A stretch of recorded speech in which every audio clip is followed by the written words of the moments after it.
Hello dear students, welcome back to my YouTube channel education Sarathi. आज की इस video में हम पढ़ेंगे क्लास 6 की मॉरल साइंस बुक का चैप्टर नंबर 4 द बटरफ्लाई। अगर आपने अभी तक मेरे चैनल को सब्सक्राइब नहीं किया है तो जल्द से जाके चैनल को सब्सक्राइब कर दीजिए और बेल आइकन को भी दबा दीजिएगा ताकि जब भी मैं कोई नई वीडियो लाऊँ आपको उसका नोटिफिकेशन मिल जाए। और अगर आपको कोई भी चैप्टर का वीडियो चाहिए हो तो मुझे कमेंट सेक्शन में ज़रूर बताइएगा और कमेंट करके बताइएगा कि आपको ये वीडियो कैसी लगी।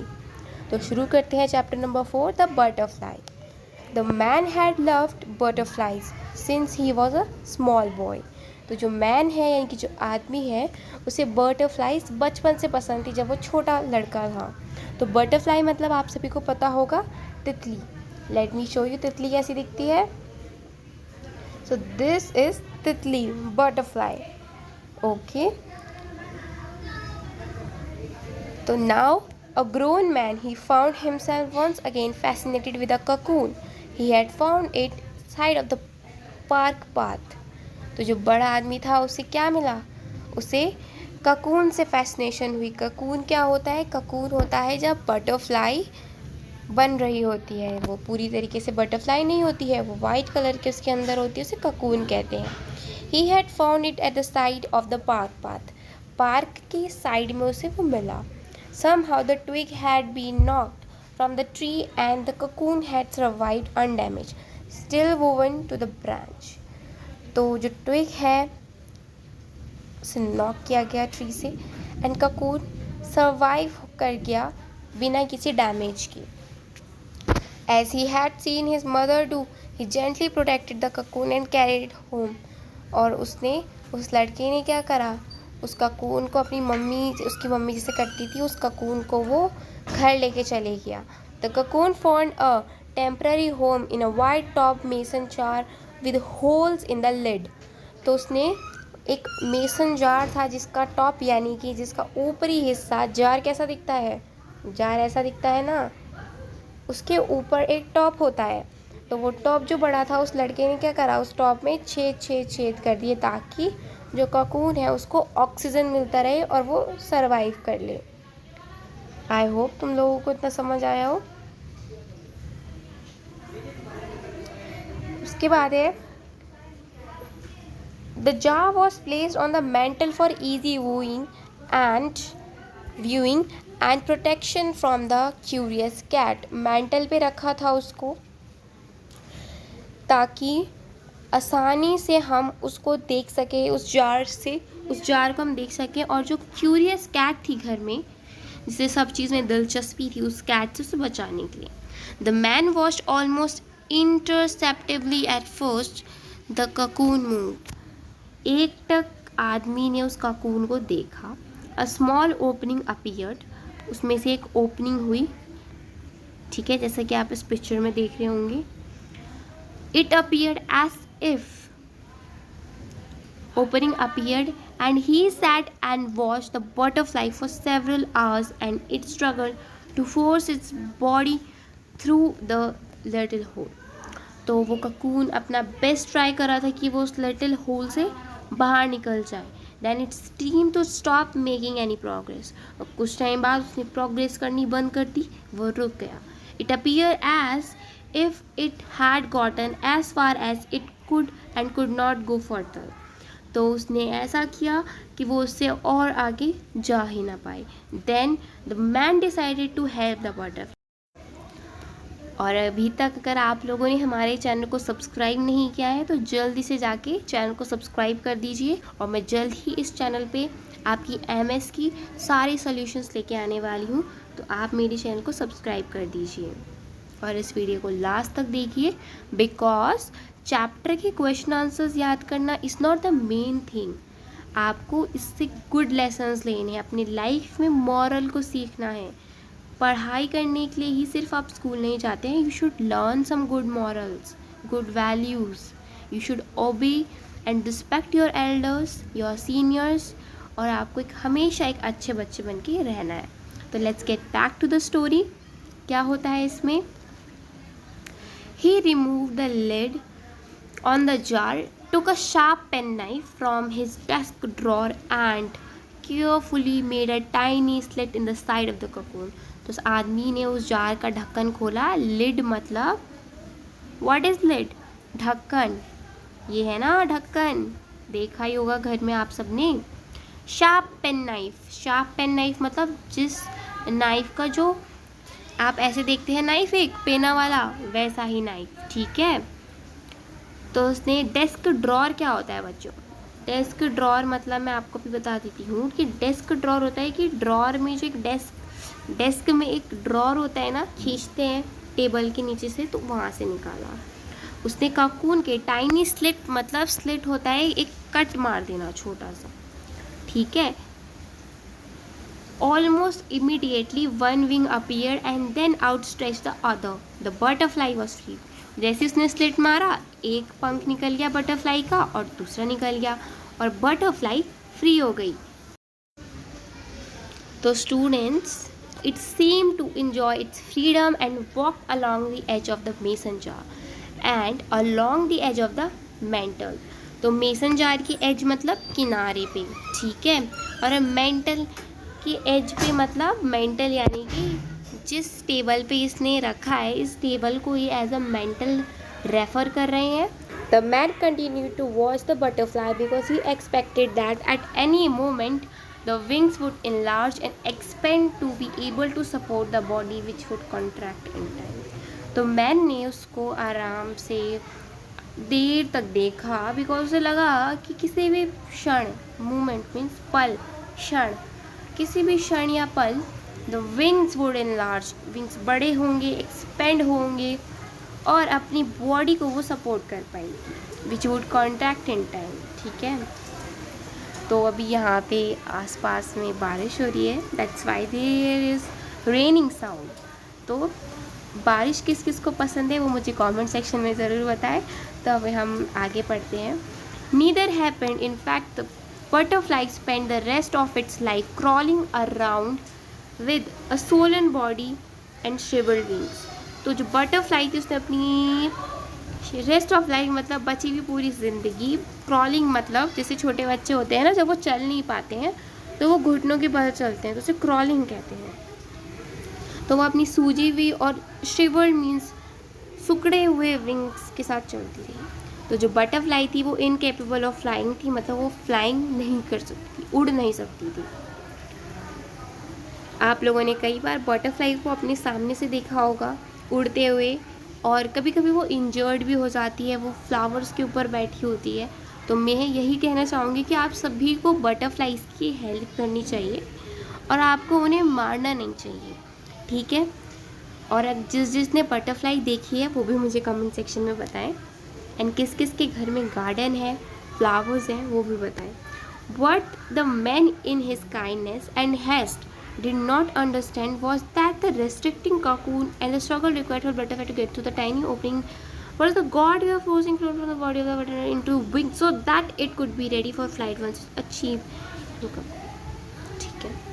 तो मैन अपनी काइंडनेस में, दयालु में, हैस्ट मतलब जल्दीबाजी में, हैस्ट मतलब जल्दीबाजी में, उसको ये समझ नहीं आया कि ककून जो रिस्ट्रिक्ट हो रहा था उसे स्ट्रगल चाहिए था बटरफ्लाई बनने, उस टाइनी ओपनिंग से उसे खुद निकलना था. भगवान ने उसके लिए एक रास्ता बनाया था जिससे वो फोर्स करता, स्ट्रगल करता बटरफ्लाई की बॉडी में कन्वर्ट होने में, बटरफ्लाई बनने में, और जब वो बन जाता तो वो एक फ्रीडम भरी फ्लाइट को अचीव कर पाता. आपने देखा स्टोरी के शुरू में, जिन बच्चों ने स्टोरी पूरी सुनी होगी उन्हें पता होगा कि उस आदमी ने स्लिट के थ्रू उस ककून को हेल्प करी बाहर निकलने में, जबकि वो ककून पूरी तरह से बना नहीं था.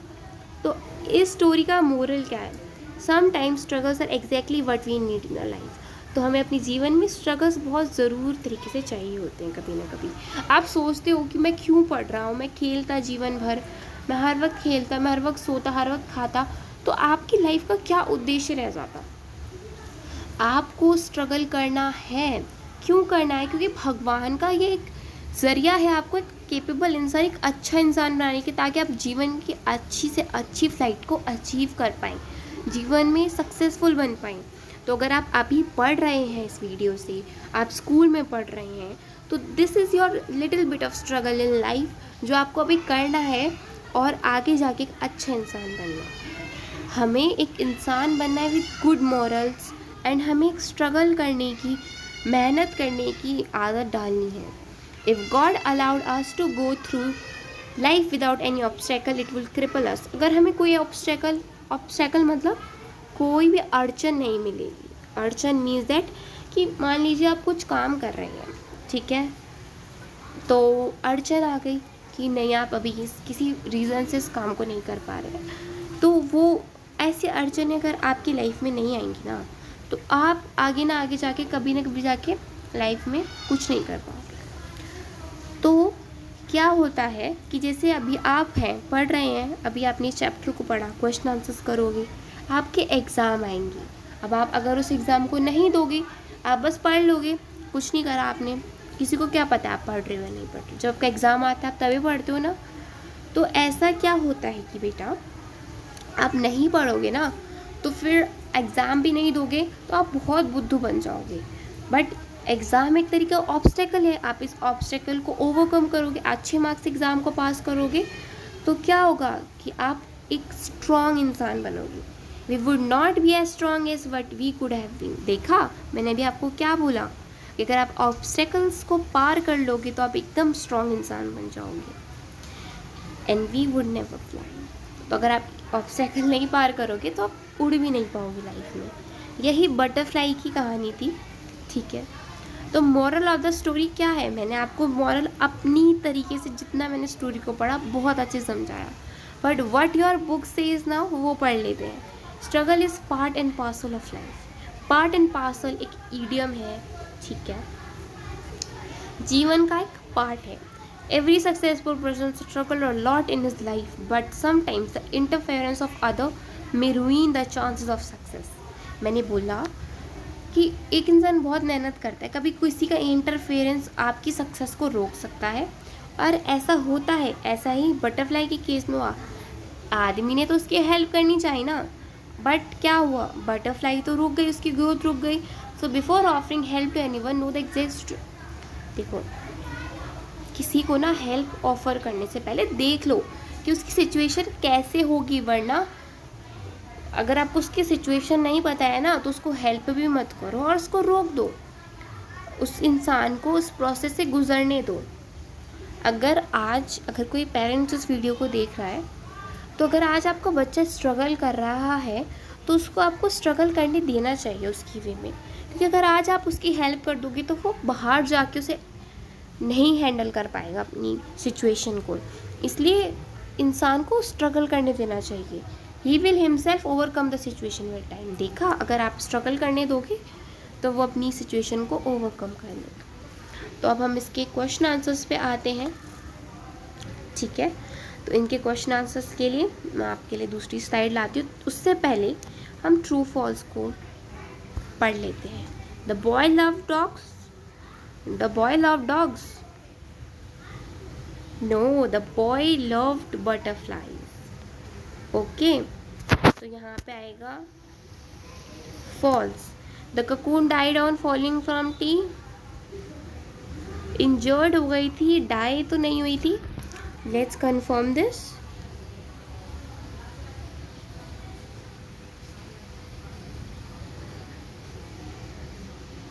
No, the cocoon wasn't died, वो बस गिरी थी। The man brought the cocoon home and capped in the jar, true. जो आंसर आपको आते हैं वो भी कमेंट कीजिए मेरे साथ साथ। The man cut the cocoon cover to help it come out, true. और जब उसने कट किया तो उससे क्या हुआ, उसकी ग्रोथ रुक गई। A beautiful butterfly emerged on the cocoon and flew away, true.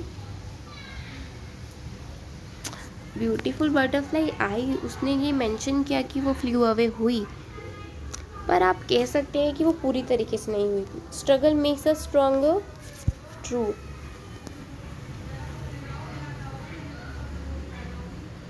तो इस स्टोरी का मैसेज भी पढ़ लेते हैं। The story butterfly is powerful and has a important message for us. We all will have problems in our life. If God allows us to grow through our life without any obstacle we would not grow. ठीक है, तो butterfly की बहुत strong message ये देता है हमको कि अगर हमें भगवान जी ऑब्स्टेकल से नहीं गुजरने देंगे, अड़चनों परेशानियों से नहीं गुजरने देंगे, तो हम ग्रो नहीं होंगे, और अगर हम ग्रो नहीं होंगे तो हम बटरफ्लाई की तरह क्रिपल हो जाएंगे, नाकामयाब हो जाएंगे। Imagine never having to struggle, never dealing with adversity or problems. It sounds lovely at first glance, but once upon speculation, there would be many consequences. Speculation मतलब जब एक बार ढंग से देखा जाए ना, consequences मतलब बहुत सारी हानियाँ होंगी इसकी। We would not develop the qualities and characteristics that are necessary for a full and rewarding life. ठीक है, तो ये वही सब चीज़ें जो मैंने आपको बता दी। तो मैं आपको इसे अच्छे से नहीं रीड करवाऊँगी क्योंकि मैंने आपको ये सब हिंदी में एक्सप्लेन कर दिया है। तो आप इस बुक को खुद रीड करेंगे एक बार, और आपको जो इसके डिफ़िकल्ट वर्ड्स मिलेंगे वो आप मुझे कमेंट सेक्शन में ज़रूर बताइएगा, और आप मुझे ये कमेंट करके भी ज़रूर बताइएगा कि आपने इस पार्ट को खुद रीड करा या नहीं करा। तो वाइज वर्ड्स हैं कुछ इसमें। I know God will not give me anything I can't handle, I just wish that he didn't trust me so much। तो मदर टेरेसा ने ये कहा है कि मुझे पता है भगवान जी मुझे ऐसा कुछ भी नहीं देंगे जो मैं हैंडल ना कर पाऊँ। The problem is not there are problems, the problem is expecting otherwise and thinking having problem is problem. Problem से प्रॉब्लम नहीं होती, पर प्रॉब्लम ये है कि हम सोचते हैं अदरवाइज तरीके से कि प्रॉब्लम होना ही एक प्रॉब्लम है। समझे, थियोडर रॉबिन ने बोला है ये। Convert difficulties into opportunities, for difficulties are divine surgeries to make you better। तो जो डिफ़िकल्टीज़ है लाइफ में जितनी भी उन्हें अपॉर्चुनिटीज़ में बदलना चाहिए, क्योंकि जो डिफ़िकल्टीज़ होती हैं वो डिवाइन सर्जरीज होती हैं हमें बेटर बनाने के लिए। इसका ऑथर अननोन है। तो एडवर्ड जेनर की ये कहानी है जिसे तुम बच्चे खुद पढ़ोगे। ठीक है, and this chapter is ended explanation wise।